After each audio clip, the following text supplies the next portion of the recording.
Greetings friends, my name is Pavel Stelmach and now we will dive into the top news of this day. The Organization for Security and Cooperation in Europe faces a crisis within the next 6 months. This situation has developed due to the unwillingness of Moscow and Minsk to approve the Estonian presidency in 2024.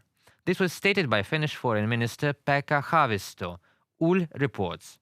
The minister also expressed concern that the OSCE could fall apart before Finland's turn to take over the chair in 2025. According to OSCE rules, the rotating chairman must be approved by all 57 member states of the organization.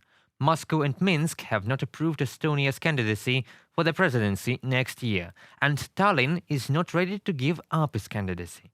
It is noteworthy that the Estonian chairmanship in the OSCE is not the only problem. For example, now the organization cannot adopt the budget for the next year because of the position of Russia, which can veto any decision, but refuse to cooperate. All decisions within the organization must be made by consensus, which allows Moscow to block those that are contrary to its own interest.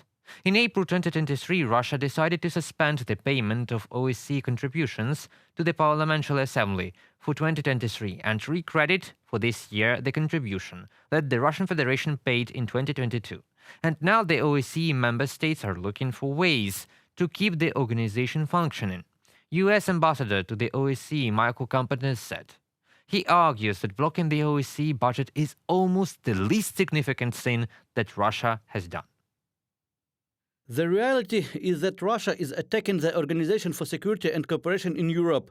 It's not. It's obstructing the budget. That's perhaps the least significant of the things it's done. After all, it's kidnapped 3 OSCE national staff members who used to work for the Special Monitoring Mission. It has stolen OSCE vehicles. It is transgressing every single one of the Helsinki Final Act principles. And it is waging a war of aggression against Ukraine, which is perhaps the most important thing in committing war crimes and crimes against humanity. Michael Carpenter, US Permanent Representative to the OSCE. The Organization for Security and Cooperation in Europe is today the only European security organization unifying Russia, the United States, and Ukraine. Its main task is conflict prevention, peace and monitoring, and election observation. Last November, Ukraine announced that it would boycott meetings of the OSCE Parliamentary Assembly until Russia was excluded from it. In January, OSCE Secretary General Helga Schmidt noted that Russia should remain in the ranks of the organization in order to preserve the negotiation channel. The full-scale invasion of Ukraine worsens the position and attitude towards Russia in all post-Soviet countries. This is evidenced by data from the Gallup poll. In most countries of the former Soviet Union, an area that the Kremlin considered a zone of its interests and special influence, approval of the actions of the Russian leadership has decreased by more than 10%. In Azerbaijan, it decreased by 2.5%. In other countries that have historically sympathized with the Russian leadership, Armenia, Kazakhstan, Moldova, the proportion of those who disapprove of Russia also for the first time exceeded the proportion of those who approve. In Kyrgyzstan and Uzbekistan, there are more sympathizers for Russia, although even there the approval of the Russian authorities has seriously decreased. In addition, because of the war, the Russian authorities are losing the sympathy of the Russian diaspora in neighboring countries. For the first time in 15 years of Gallup polls, a majority of ethnic Russians have declared their disapproval of Russia in Estonia and Latvia, and disapproval has skyrocketed in Kazakhstan. Support for Russia is also falling in Armenia, even among politicians. Recently, Prime Minister Nikol Pashinyan said that the country was not opposed to leaving the CSTO. Earlier, the Secretary of the Security Council of Armenia, Armen Grigoryan, also stated this. In Armenia, the CSTO was expected to work in September of last year during direct clashes with Azerbaijan near borders.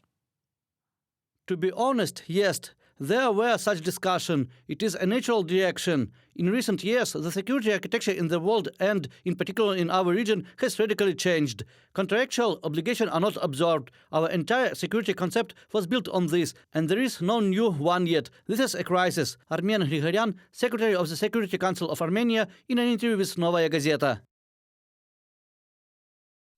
Simultaneously, the authority of the US leadership has grown in Ukraine and the Baltic countries. In most post-Soviet countries, it is already higher than in Russia, according to a Gallup poll.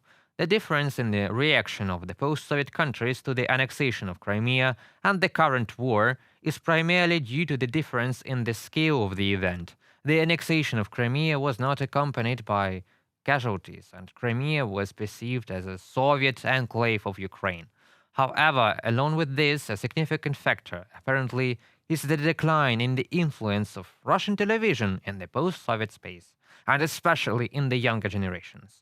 One way or another, by using hard power against a neighboring country, Russia has finally undermined its ability to use soft power. According to the main Directorate of Intelligence of the Ministry of Defense of Ukraine, Russian occupiers are ready for large-scale provocations to create a radiation hazard area at the Zaporizhzhia nuclear power plant.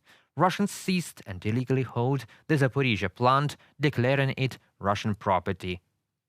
The occupiers themselves are unable to safely maintain and operate the Zaporizhzhia nuclear plant.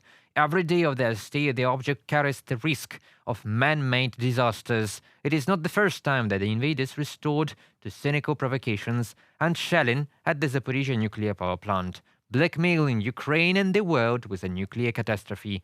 Russians can cause or simulate an accident at the ZNPP in order to demand a moratorium on military action, and thus prevent the defense forces of Ukraine from liberating the occupied territories. The international community should put pressure on Russia to force it to withdraw its occupation troops from the nuclear power plant to create a security perimeter in the interests of all countries of the world. The statements of Putin became especially cynical. The fact that Kiev can arrange a provocation at the ZNPP and blame the Russian Federation for it in order to stop the work of the IAEA mission at the plant. After all, he said it 2 hours after the Ukrainian intelligence told about the provocation of Russia. It is convenient. Seize the station, drive military equipment there, use the station premises for storing shells, and in the event of any catastrophe, push everything to Ukraine. But that won't work. In order to exclude the possibility of explosions at the nuclear power plant, it is enough to simply withdraw troops from it and stop shooting near such a dangerous object. After all, I will remind you that last week, because of the shelling, the electricity to the NPP was interrupted, already for the 7th time. And I will remind you once again that in order to avoid a fire, you just need to take the matches from the child. In order to avoid a nuclear catastrophe, it is necessary to withdraw military personnel from the nuclear power plant. After all, the consequences will be much worse than after the Chernobyl disaster. The area of the exclusion zone around the Zaporizhzhia NPP may be about 30,000 square kilometers. This is almost 10 times more than the Chernobyl exclusion zone. The area of potentially contaminated territory may amount to 2 million square kilometers. This is an unprecedentedly vast territory. For comparison, after the accident at the Chernobyl nuclear power plant, potentially contaminated territories spread to 200,000 square kilometers. Almost the entire territory of the Zaporizhzhia region may be uninhabitable for hundreds of years. About 1 million people can get radiation damage. After the Chernobyl disaster, there were 600,000.